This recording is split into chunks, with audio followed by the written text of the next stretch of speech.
Hi, so let's begin with Order 11 Discovery and Inspection. Interrogatories क्या होता है पहले तो ये देखना। अब ये क्या होता है, देखो, मैंने अपना प्लेंट सबमिट किया, तो मैंने क्या किया प्लेंट में, मैंने जो डिफेंडेंट है उस पर मैंने एलिगेशंस लगाए। अब अगर डिफेंडेंट को कोई क्वेश्चंस मुझसे करने हैं मेरे इस सूट के रिलेवेंट, सूट के ही जो इशू है उसके रिलेवेंट ही क्वेश्चंस होते हैं, जो जिसके लिए मैंने सूट किया है ना, जैसे ब्रीच ऑफ कॉन्ट्रैक्ट के ऊपर अगर मैंने सूट किया है तो उससे रिलेटेड ही वो मुझसे क्वेश्चन पूछ सकता है। अगर उससे मुझसे कोई क्वेश्चंस पूछने हैं तो वो ऐसा मुझसे डायरेक्टली आके नहीं पूछेगा, मैटर कोर्ट में जा चुका है। अब वो क्या करेगा, परमिशन ऑफ द कोर्ट से, कोर्ट की परमिशन से, by the leave of court, क्या करेगा, इंटेरोगेटरीज डिलीवर करेगा मेरे पास। इंटेरोगेटरी क्या होता है, रिटर्न में कोई भी क्वेश्चंस। इंटेरोगेशन क्या होता है, क्वेश्चन पूछ रहे हैं, वो सामने वाला आंसर दे रहा है उगलवाने के लिए, वही होते हैं इंटेरोगेटरीज। राइटिंग में देगा for the examination of opposite party. अब ये मेरे को डायरेक्टली आके तो नहीं देगा, कोर्ट के पास पहले सबमिट करेगा, देन कोर्ट के पास कुछ 7 दिन का टाइम रहता है, देन वो उस इंटेरोगेटरी को दूसरी पार्टी के पास भेजेगा। ऐसा प्रोसीजर रहता है। फिर क्या होगा, रिटर्न देगा ऑपोजिट पार्टी को और उसमें एक फुट नोट लगा देगा कि ये इंटेरोगेटरीज हैं, इसका सामने वाले पर्सन को आंसर देना है। अब कोई भी पर्सन एक सेट से ज़्यादा इंटेरोगेटरी किसी और पर्सन को नहीं भेज सकता है without an order for that purpose, मतलब कोर्ट की परमिशन के बिना नहीं भेज सकता एक सेट से ज़्यादा। अब कोई अगर मैटर से रिलेटेड कोई क्वेश्चन नहीं है, अब जैसे मूवीज़ में देखा होगा कुछ भी उल्टा फूटा कोई भी क्वेश्चन पूछ लेते हैं वो कटघेरे में बुला के, फिर सामने वाला बोलता है ऑब्जेक्शन में लॉर्ड ये कैसे रिलेवेंट है, बस वही चीज़ यहाँ पर है। अगर कोई भी इररेलेवेंट चीज़ है तो वो इंटेरोगेटरीज में इररेलेवेंट मानी जाएगी, उसको कंसीडर नहीं किया जाएगा, और सामने वाला बंदा अगर आंसर नहीं भी देना चाहता है उसका तो नहीं देगा आंसर। पर क्रॉस एग्जामिनेशन के टाइम, ओरल क्रॉस एग्जामिनेशन के टाइम विटनेस से इररेलेवेंट क्वेश्चन पूछ सकते हैं, उसमें वो एडमिसिबल हो सकता है। अब रूल 2 में क्या बोल रहे हैं, particular interrogatories to be submitted, किसके पास सबमिट होंगी, कोर्ट के पास सबमिट होंगी। अब सबमिशन के लिए कोर्ट के पास क्या होता है, 7 दिन का टाइम होता है जिसमें वो इंटेरोगेटरीज को पूरा चेक करेगी। क्या उसे चेक करना होता है कि कोई ऑफर तो नहीं दिया हुआ है, कोई एडमिशन तो नहीं है उस इंटेरोगेटरी में कि खुद ही एडमिट कर लिया कोई चीज़ कि हाँ मैंने तुमसे 2 लाख तो लिए थे पर क्या मैंने 50,000 तुम्हें वापस दिए थे, ऐसा कोई क्वेश्चन है। या कोई डॉक्यूमेंट प्रोड्यूस करने की बात हो रही है, या कोई पर्टिकुलर चीज़ डिलीवर होने की बात हो रही है।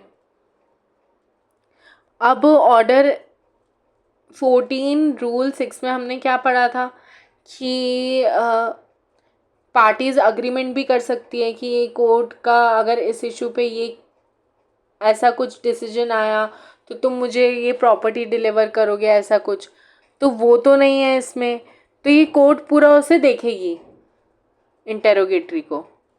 अब अगर कोर्ट को ऐसा लगता है कि ये चीज़ें ज़रूरी हैं फॉर डिस्पोजल ऑफ केस, कि केस फेयरली डिस्पोज ऑफ हो जाए और कॉस्ट बच जाए, तो ये इंटेरोगेटरी ज़रूरी है, तो वो इसके लिए परमिशन दे सकती है। देन कॉस्ट ऑफ इंटेरोगेटरीज क्या होती है, कौन पे करेगा, जो भी पार्टी इन डिफ़ॉल्ट होगी वो पे कर सकता है। देन फॉर्म क्या होंगे, फॉर्म नंबर 2 अपेंडिक्स 3 में होगा इंटेरोगेटरीज का, जो भेज रहा है उसके लिए, और जो रिसीव कर रहा है उसके लिए क्या होगा, फॉर्म नंबर 3 अपेंडिक्स सी, जो जिसमें वो आंसर लिख के भेजेगा उसका। अब कोई इंटेरोगेटरीज भेज रहा है तो उसको आंसर तो लिखना ही पड़ेगा ना। अब कॉपरेशंस के टाइम पे क्या होगा, जो कॉपरेशंस होंगी ना, कंपनीज होंगी, उसके अब कोर्ट से पूछ के, कोर्ट की परमिशन के बाद किसको डिलीवर किया जा सकता है, अगर कंपनी के नाम पे कोई इंटेरोगेटरीज भेजनी है तो उसके कोई भी ऑफिसर को दिया जा सकता है या उसके मेंबर को दिया जा सकता है आफ्टर कोर्ट हैज़ अलाउड और ऑब्जेक्शंस बाय आंसर्स। अब अगर किसी को इंटेरोगेटरी पे कोई ऑब्जेक्शन उठाना है कि मैं तो इसका आंसर नहीं कर रहा, ये तो रिलेवेंट ही नहीं है, तो वो एफिडेविट में उसे लिख के कोर्ट में सबमिट करेगा। देन सेटिंग असाइड और स्ट्राइकिंग आउट ऑफ इंटेरोगेटरीज कौन कर सकता है? ऑब्वियसली कोर्ट कर सकता है। अब कोर्ट के पास, अब जिसके पास डिलीवर हुए इंटेरोगेटरी, मेरे पास डिलीवर हुई इंटेरोगेटरी डिफेंडेंट से, तो मैं, मेरे पास 7 दिन का टाइम है कि मैं कोर्ट में अपना वो जो भी है स्ट्राइक आउट के लिए एप्लीकेशन कोर्ट में लिख के दूं कि इस इंटेरोगेटरी का मैं आंसर नहीं दूंगी, आई ऑब्जेक्ट, इसको स्ट्राइक आउट किया जाए, तो ऐसा मैं लिख के दे सकती हूँ। देन एफिडेविट इन आंसर, अब अगर मैं इंटेरोगेटरी का कोई भी आंसर दूंगी तो वो मैं एफिडेविट के थ्रू दूंगी विद इन 10 डेज, या फिर कोर्ट एक स्पेसिफाइड टाइम भी बता सकती है। Then no exception to be taken, अब किसी भी, अगर किसी ने आंसर दे दिया उसका, तुम्हारे इंटेरोगेटरी का, तुम उस पर ऑब्जेक्ट नहीं कर सकते हो। ये कोर्ट का काम है ये डिटरमाइन करना कि ये चीज़ सही है कि नहीं है, सफिशेंट है कि नहीं है। अब अगर कोई क्वेश्चन पे आंसर नहीं दिया अच्छे से, ऐसे घुमा दी बात, घुमा फिरा के लिख दी, तो क्या कर सकता है डिफेंडेंट या कोई भी जो पार्टी जिसने इंटेरोगेटरी भेजी है, वो कोर्ट के पास जा सकता है और बोल सकता है इसको बोलो सही से आंसर दे, पूरा आंसर अपना कंप्लीट करे, इस पर फर्दर एक्सप्लेन करे मेरे को, या तो एफिडेविट के थ्रू या वॉइस वाइवा वॉइस के थ्रू, मतलब ओरली, या तो ओरल एग्जामिनेशन पे या फिर एफिडेविट में लिख के दे। फिर application for discovery of documents, अब कोई भी पर्सन को ऐसा लगता है कि कोई सामने वाली पार्टी कोई डॉक्यूमेंट छुपा रही है, तो उसकी डिस्कवरी के लिए कोर्ट में अप्लाई कर सकता है, और अप्लाई करने के लिए उसको एफिडेविट पे लिखना नहीं पड़ेगा, फाइल नहीं करना पड़ेगा, वो ऐसे ही जाके एप्लीकेशन देके अप्लाई कर सकता है। अगर उसने एफिडेविट के ऊपर डिस्कवरी के लिए नहीं दिया है तो कोर्ट क्या करेगा, या तो रिफ्यूज़ कर देगा या फिर एडजर्न कर देगा कि अभी इस चीज़ की नेसेसरी, मतलब अभी ये चीज़ की ज़रूरत नहीं है, इस टाइम पे इस डॉक्यूमेंट की इतनी ज़रूरत नहीं है, या इस केस के लिए ये डॉक्यूमेंट ज़रूरत ही नहीं है इस चीज़ की, या फिर जो ऐसा कोर्ट को सही लगे वो ऑर्डर दे सकता है वो। देन एफिडेविट ऑफ डॉक्यूमेंट्स, अगर एफिडेविट पे लिख के दिया किसी पर्सन में कि कोई डॉक्यूमेंट प्रोड्यूस करवाओ जज साहब उससे, पहले तो उसने एफिडेविट के बिना दे दिया, तो जज ने उसे टरका दिया कि हाँ अभी नहीं, अभी ज़रूरत नहीं है इस चीज़ की, अब उसने एफिडेविट में लिख के दिया, तो जज क्या करेगा, अब उसका सीरियसनेस लेके उसको क्या करेगा, उसके प्रोडक्शन के लिए बोल देगा कि हाँ ठीक है प्रोड्यूस किया जाए ये डॉक्यूमेंट। अब हमने ये देखा था कि प्लेन के साथ एक डॉक्यूमेंट्स की लिस्ट भी देनी पड़ती है कि इस डॉक्यूमेंट पे मैं रिलाई कर रहा हूँ, तो जो डॉक्यूमेंट की लिस्ट दी है ओरिजिनल डॉक्यूमेंट कोर्ट में सबमिट करने पड़ते हैं वो इंस्पेक्शन के लिए, कोर्ट के इंस्पेक्शन के लिए, ठीक है। पर कुछ ऐसे भी, जैसे कोई प्लीडिंग्स में अगर किसी ने किसी डॉक्यूमेंट का मेंशन किया है, किसी भी पार्टी ने, या अपने एफिडेविट में किसी डॉक्यूमेंट का मेंशन किया है, तो दूसरी पार्टी क्या करेगी, before the settlement of issue, मतलब जब तक वो इशू सेटल नहीं हो जाता, वो दूसरी पार्टी को नोटिस देगी कि ये जो आपने एफिडेविट में डॉक्यूमेंट मेंशन किया ना, लाओ ज़रा इसको लाओ, देखें हम किसकी बात कर रहे हो आप, तो कोर्ट में प्रोड्यूस करने के लिए नोटिस दे सकती है फॉर इंस्पेक्शन, और उसको उसकी कॉपीज़ भी प्रोवाइड होंगी। अब अगर उसने ऐसा प्रोड्यूस नहीं करा वो डॉक्यूमेंट उस पार्टी के इंस्पेक्शन के लिए, तो क्या हो सकता है, तो कोर्ट बोल देगी कि ये अब तुम एविडेंस में भी नहीं लाओगे, जब तुमने इंस्पेक्शन के लिए दी नहीं दूसरी पार्टी को, तो अब तुम कोर्ट में एज ए एविडेंस कैसे सबमिट कर रहे हो। पर अगर वो कोर्ट सेटिस्फाई कर देता है कोर्ट को कि ये सिर्फ मेरे खुद के टाइटल के डॉक्यूमेंट्स हैं, इसका उससे कोई लेना देना नहीं है, मतलब ये मैं क्यों दूं डिफेंडेंट को, तो अगर कोर्ट सेटिस्फाइड रहता है तो वो एज एन एविडेंस भी लाने के लिए परमिशन दे सकता है। अब नोटिस किस में होगा, किस फॉर्म में होगा? Form number 7 appendix 3।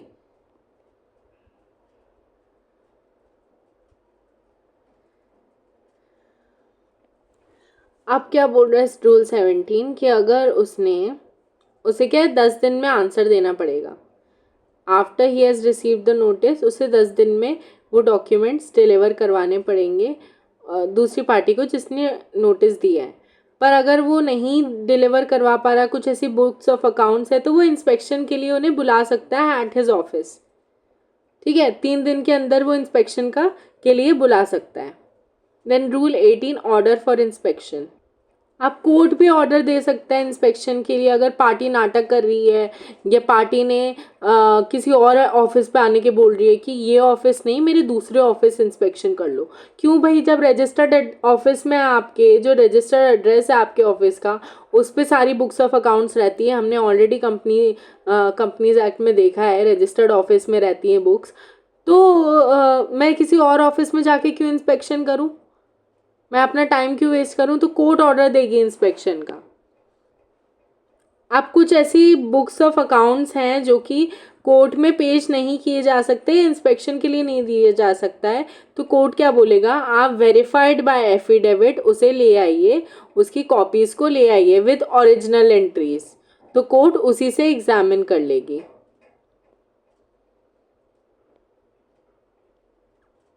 अब अगर कोर्ट इंस्पेक्शन का ऑर्डर कब दे सकती है? जब उसे ऐसा लग रहा है कि अगर कोई भी इंस्पेक्शन का ऑर्डर है वो किस पे डिपेंडेंट है, किसी इशू को डिटरमाइन करने के बाद ही वो ऑर्डर दे सकती है इंस्पेक्शन का। उस इशू का आंसर दिए बिना, उस इशू पे फाइंडिंग्स हुए बिना वो इंस्पेक्शन का ऑर्डर दे ही नहीं सकती है। आप ये डॉक्यूमेंट आपके कॉन्ट्रैक्ट में वैलिड है कि नहीं है, इशू है, तो कोर्ट तो पहले ये देखेगी ना कि इसकी लीगल वैल्यू है कि नहीं है उस डॉक्यूमेंट की। तो अगर उस पे ही क्वेश्चन है कि वो लीगल वैल्यू है कि नहीं है उस डॉक्यूमेंट की, तो फिर कैसे उसका इंस्पेक्शन हो सकता है? बाद में मान लो पहले इंस्पेक्शन हो गया, पता चल गया, फिर बाद में पता चला कोर्ट ने ये डिसीजन दिया कि इसकी तो लीगैलिटी कुछ है ही नहीं, लीगल वैल्यू है ही नहीं, फिर कोर्ट का टाइम वेस्ट हो गया। तो पहले तो ये डिसाइड करेगा, अगर कुछ ऐसा इशू है तो उस पर डिसाइड करेगा कि हाँ इसकी लीगल वैल्यू है कि नहीं है, तब उसको इंस्पेक्शन के लिए बोलेगा। अब अगर किसी ने इससे कंप्लायंस नहीं किया तो उसका सूट डिसमिस भी हो सकता है, और डिफेंडेंट ने नहीं किया तो उसका डिफेंस स्टक आउट हो सकता है। बस यही बात है। अब अगर किसी ने इंटेरोगेटरीज का आंसर दिया है तो उस पर पलट नहीं सकता है वो, क्योंकि एफिडेविट में आंसर होता है। एफिडेविट से आप पलटे तो आपके ऊपर पर्जरी का केस। एफिडेविट में अगर आपने कुछ लिख के दिया है तो मतलब वो आपके नॉलेज के हिसाब से ट्रू होना चाहिए, तो उस पर ट्रायल में पलट नहीं सकते। नहीं तो क्या करेगी सामने वाली पार्टी? वो लेके आ जाएगी, देखो आपने ही लिख के दिया था ये चीज़, हमें आपने झूठ लिख के दिया था, करूँ आप पे पर्जरी का केस। ये होता है।